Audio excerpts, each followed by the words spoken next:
Dr. Minho rubbed his tired eyes and looked at the quantum telescope reading for what felt like the 100th time that morning. Something was very wrong with the data coming from deep space. The numbers on his screen made no sense at all. Jizu, you need to see this right now, he called out to his alien research partner. Jizu was from a distant world called Alt Aria, and her body was made of living crystal that sparkled when light hit it. She could connect her mind directly to computers, which made her incredibly good at understanding complex data. Jizu's crystal form glowed softly as she floated across the observation room. Her people didn't walk like humans did. They simply moved through the air like graceful dancers. When she reached Minho's workstation, she placed her translucent hand on the data interface, and her eyes began to glow bright blue. "These readings cannot be right," she said, her voice sounding like wind chimes in a gentle breeze.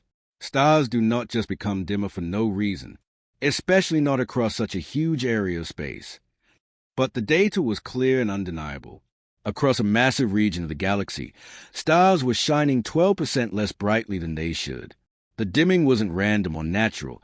It formed a perfect sphere in space with Earth's solar system right at the center. The pattern was too neat, too organized to be anything but artificial. Minho felt his heart racing as he realized what this might mean. "Run the time analysis program," he told the computer. "I want to know exactly when this dimming started." The computer worked for several minutes, processing decades of stellar observation data from observatories across the galaxy. When the results appeared on the main screen, both scientists felt a cold chill run through their bodies. The dimming had begun exactly 50 years ago. That was the same time humans had started their first big experiments with stellar engineering, project designed to modify and control stars themselves. At first, only a few stars near Earth had been affected, but slowly, year by year, the dimming had spread outward like ripples in a pond. "Minho," Jizu whispered, her crystal body trembling slightly. "What if the humans are doing this on purpose? What if they are actually changing the stars themselves?" The idea seemed impossible. Stars were massive balls of nuclear fire that burned for billions of years. The energy inside a single star was more powerful than anything most civilizations could even imagine. How could any species, even humans, possibly control such incredible forces? But as they dug deeper into the data, the evidence became stronger and stronger. Every star that had been dim was located in or near human space. The timing matched perfectly with human stellar engineering projects. The pattern was spreading outward from human territories like a slow infection. "We need to tell the Galactic Council about this immediately," Minho said, his hands shaking as he began preparing their report. "If humans are really manipulating stars on this scale, every civilization in the galaxy needs to know."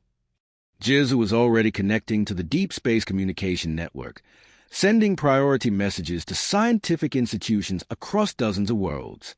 Her crystal form pulsed with rapid flashes of light as she transmitted the shocking data at the speed of thought.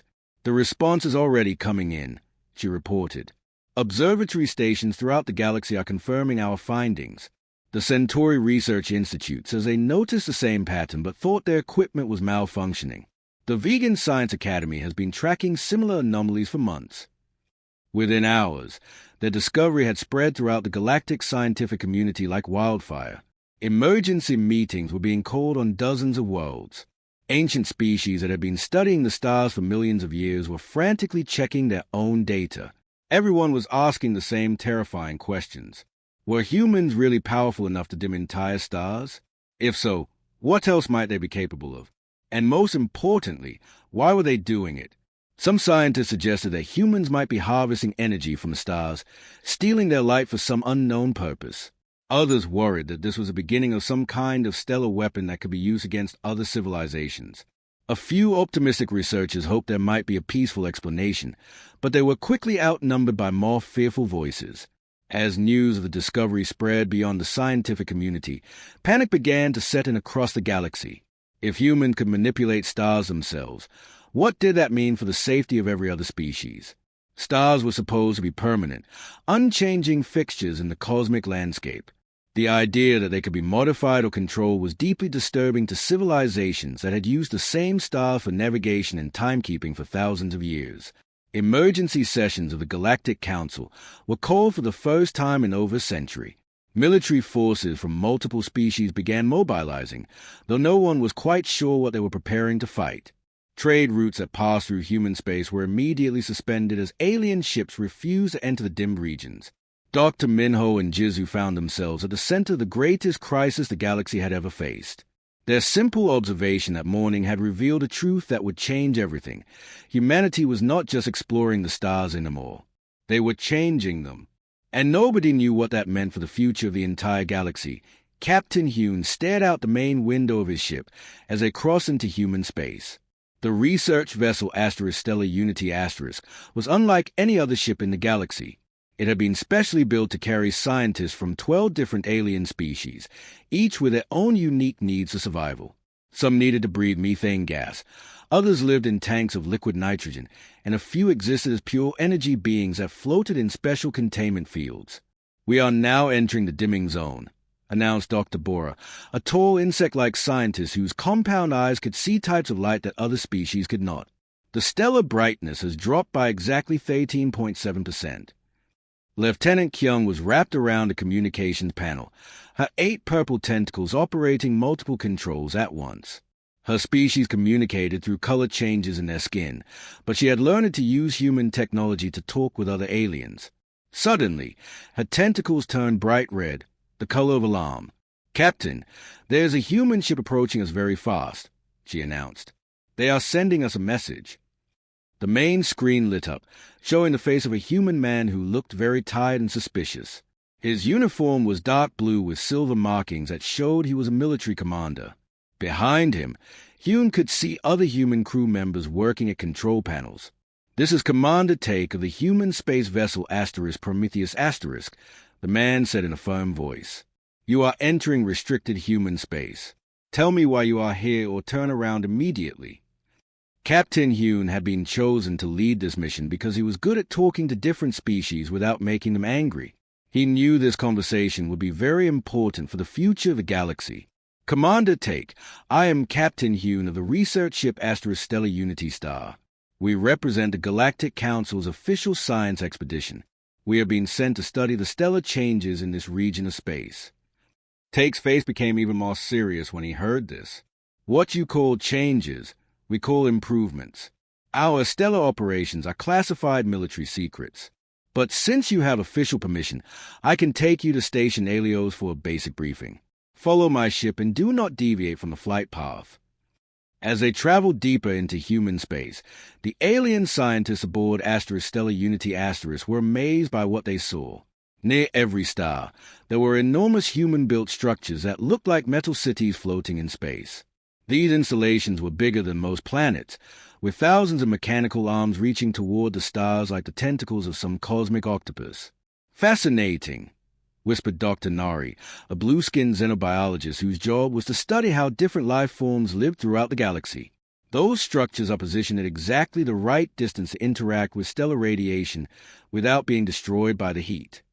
When they finally reached Station Alios, the aliens were shocked by its size. The station was a massive ring of metal and crystal that completely surrounded a medium-sized star. Streams of strange energy flowed between the station and the star's surface, creating beautiful patterns of light that pulsed like a heartbeat. Commander Take met them in the station's main briefing room, which had been specially modified to accommodate all the different alien species.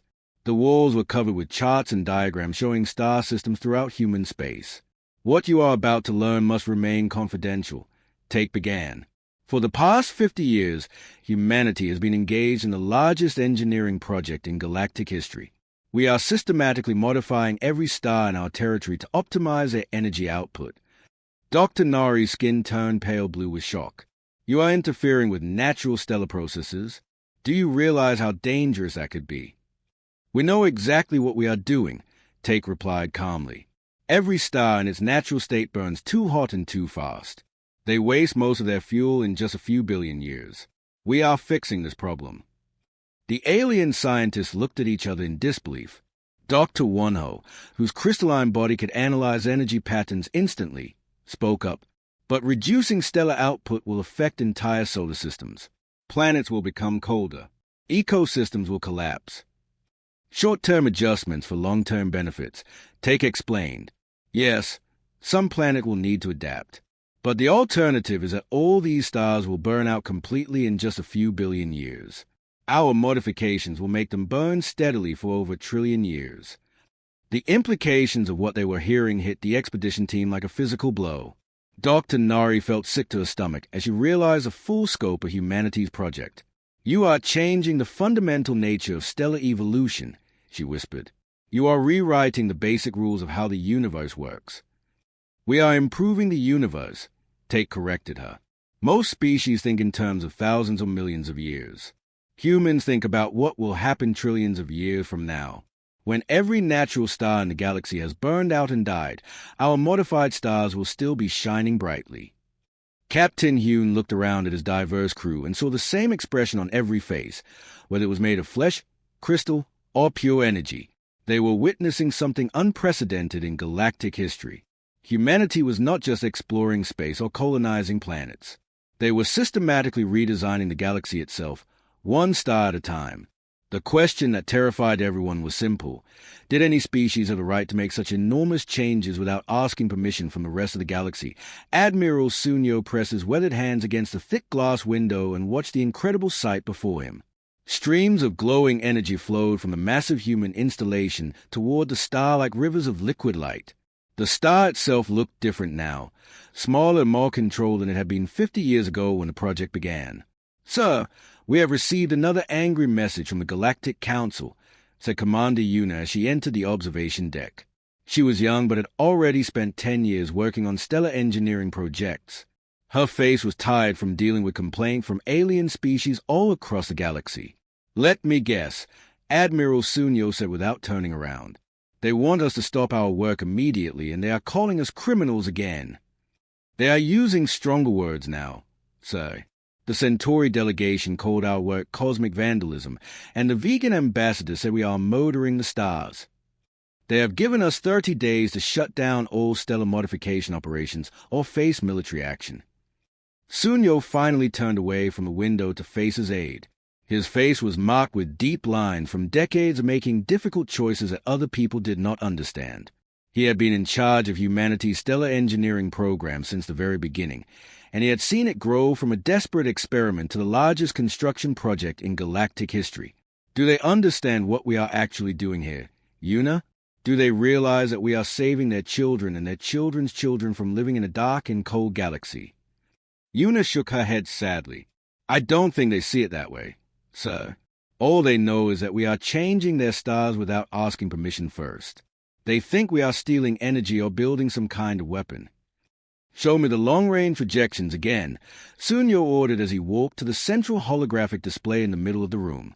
The computer created a three-dimensional map of the galaxy that filled the entire space around them. Billions of stars sparkled in the artificial display, each one representing a massive ball of nuclear fire that had been burning for millions or billions of years.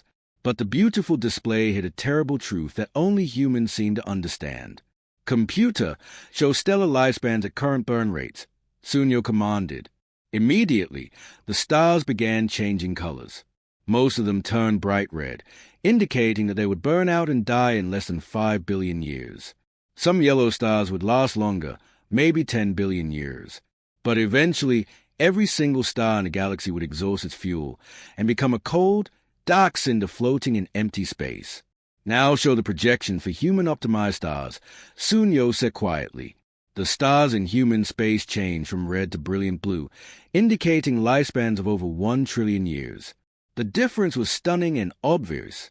While natural stars would burn bright and die young, human-modified stars would burn steadily and gently for hundreds of times longer. "The other species think we are dimming their stars," Sunyo explained to Yuna, though she had heard this explanation many times before. "They don't understand that we are giving those stars eternal life.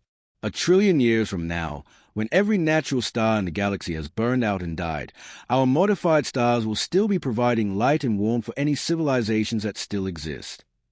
Commander Yuna looked at the holographic display with wonder, even though she saw it every day. How did we figure out how to do this when no other species ever tried?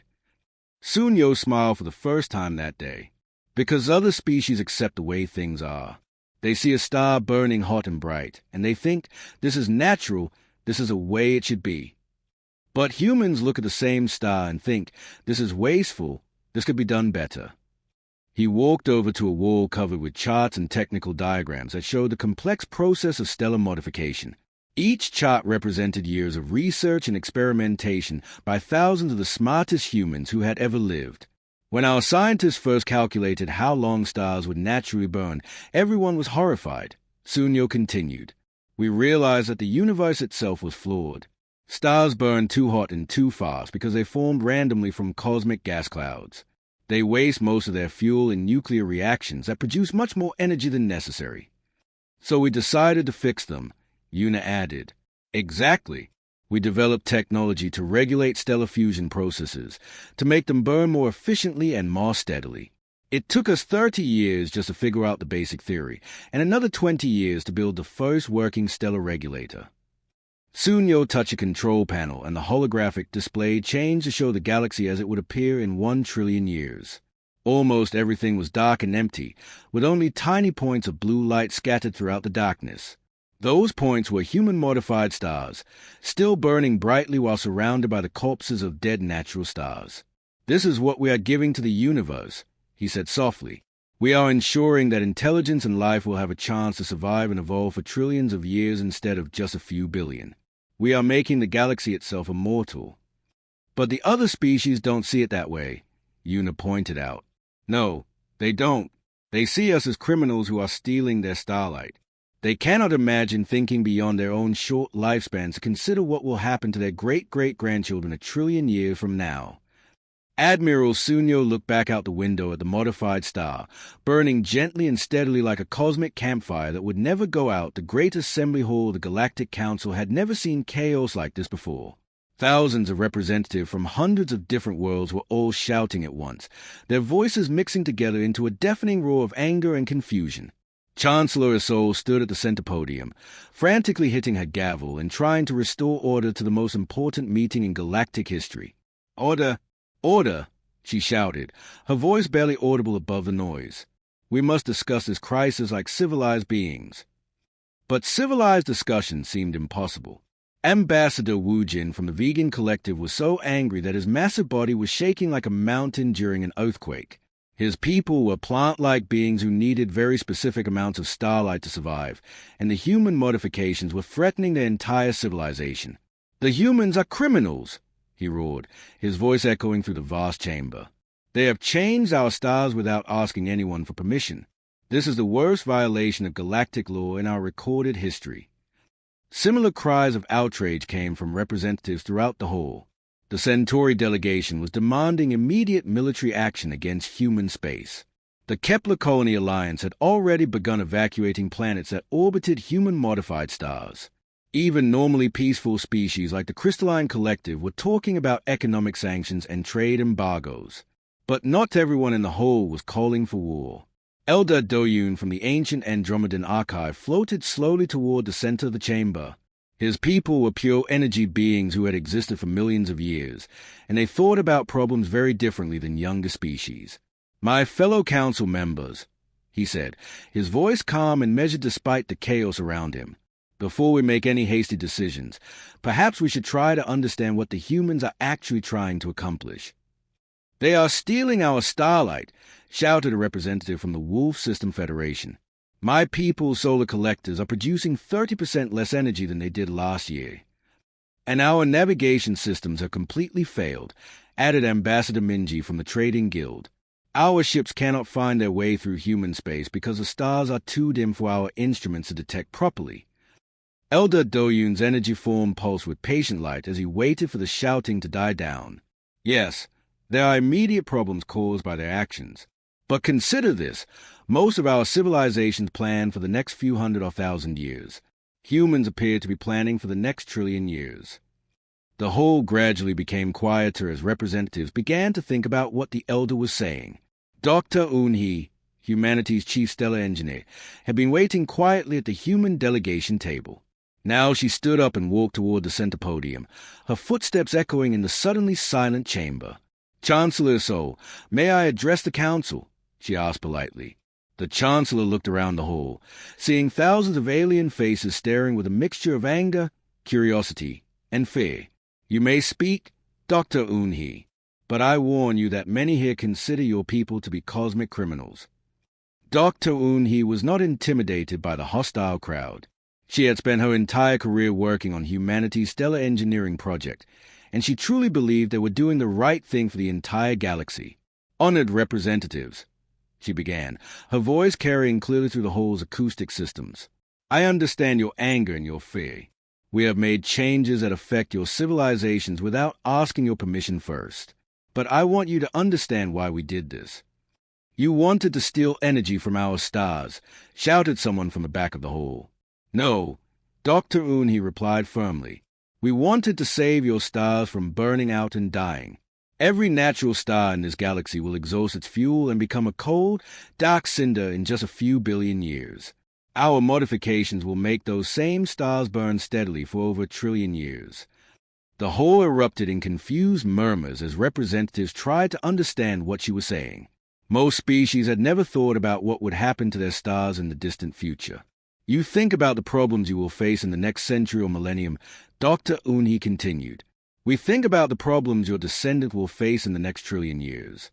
When every natural star in this galaxy has burned out and died, human-modified stars will still be providing light and warmth for whatever civilizations still exist. Ambassador Seon-ho from the Rigel Commonwealth stood up to respond. Even if your intentions are good, you have caused immediate harm to billions of people across the galaxy. Our food crops are failing because they are not receiving enough sunlight. Our energy systems are failing because our stars are producing less power. These are temporary adjustment problems, Dr. Unhee acknowledged. Yes, some ecosystems will need to adapt to lower light levels. Some technology will need to be modified, but these short-term difficulties are nothing compared to the long-term benefits we are providing. Chancellor Sol looked around the vast hall at the faces of representatives from across the known galaxy.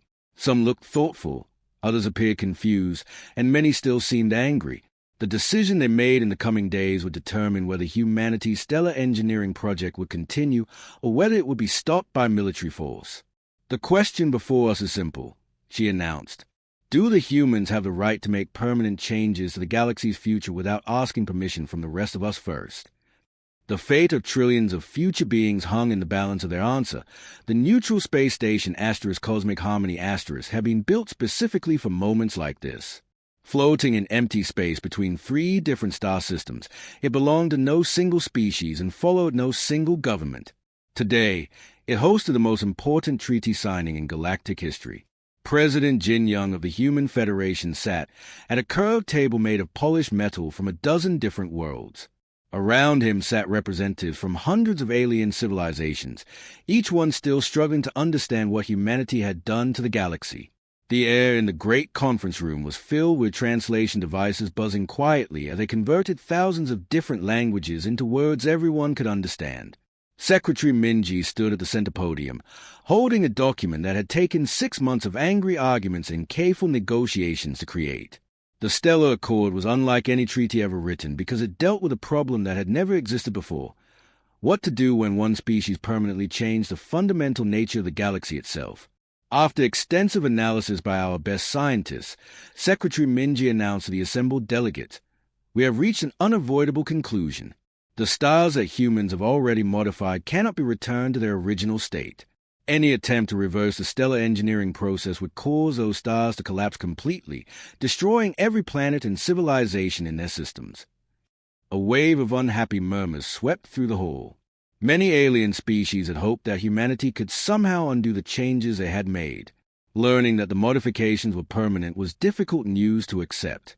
Therefore, Secretary Minji continued, "The Galactic Council officially recognizes human control over all stellar systems that have already been modified. These systems will be considered sovereign human territory under galactic law." President Jin Young watched the faces of alien delegates as they heard this news. Some looked angry, others appeared resigned, and a few seemed relieved that the crisis was finally being resolved. He knew that many of these beings still considered humanity to be cosmic criminals, but they had no choice but to accept the reality of what had been done.